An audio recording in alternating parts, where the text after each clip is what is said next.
A last-minute matchup has been put together this week between Nikolai Veretennikov and Nico Price. But just quickly before jumping into the breakdowns here, this is the new clips channel that I've dropped over the last couple of weeks. We're getting some views slowly starting to roll in on this clips channel, but we're not getting the subscribers. We're only at 7 subscribers, which is absolutely crazy. I've put out the call on my main channel. I've put out the call where I can, but if you're watching this on the clips channel, please hit that subscribe. Let's try to get those numbers up.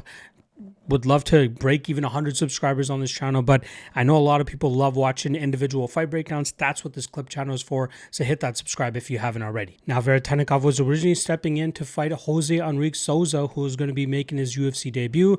Unfortunately, Souza pulls out, and in steps veteran Nico Price, who's looking to bounce back after a little bit of a slump. Now, as of this recording, Veretennikov sits as a -250 favorite, and Nico Price sits at +210.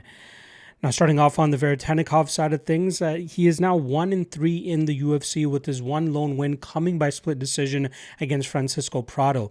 Now, that was a fight where I was on the Veretennikov side, but I will admit, once that fight hit the scorecards, I fully expected Prado to get his name read.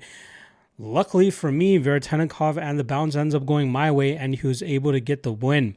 That was a close fight. You know, that was a spot where I felt he would be able to use his size a little bit more effectively, utilize his grappling a little bit more effectively, but it was Prado who was implementing his grappling, but also landing some good shots of his own.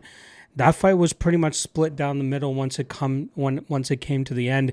But again, I really leaned a little bit more on Prado deserving that victory.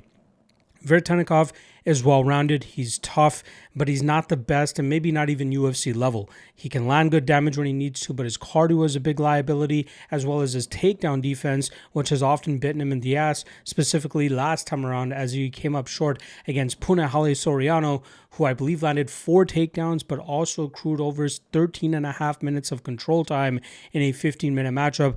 It goes to show what kind of defensive grappling Veretennikov has to show. Now, he's going up against Nico Price, who, in my opinion, you can put in like second team all violence in the UFC.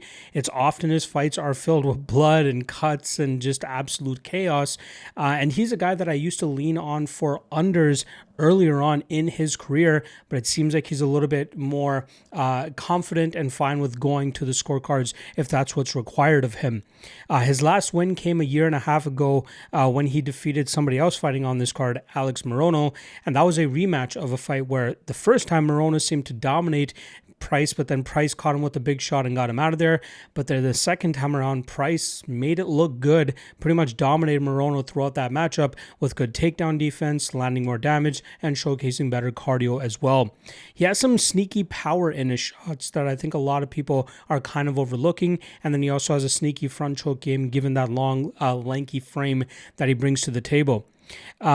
In December, he actually took a short notice trip back to Germany to do a couple of seminars over there, and he's looking like he's been in shape, so taking this fight on short notice may not be all that bad or detrimental to him. Like I said, decent power in his shots, slick front chokes with his lanky frame, and he usually has good enough durability. It is also a little bit discouraging when you consider he only has 2 wins since 2020, but we can cut him some slack with some of the names he's been losing to. Although I'd say maybe the Garimbo and Rowe loss is probably not too much that I want to cut him slack for there. He's definitely better than what that indicates. Now, here against Veretennikov, I'm very surprised that the odds are as wide as they are for Veretennikov.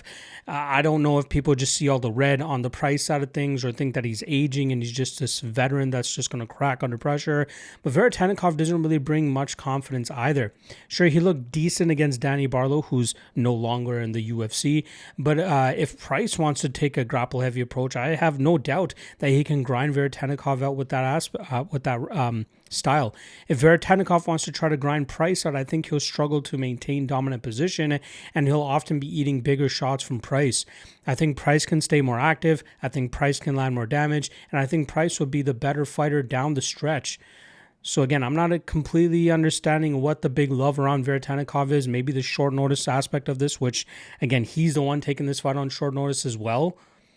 I don't get it. I don't know what the disrespect for Price is about, but I'm going to go with Price here. I think he wins by decision, maybe a late TKO as well, but I definitely like some Price in this spot. So give me Price, especially at that 2-to-1 dog price. Fuck yeah.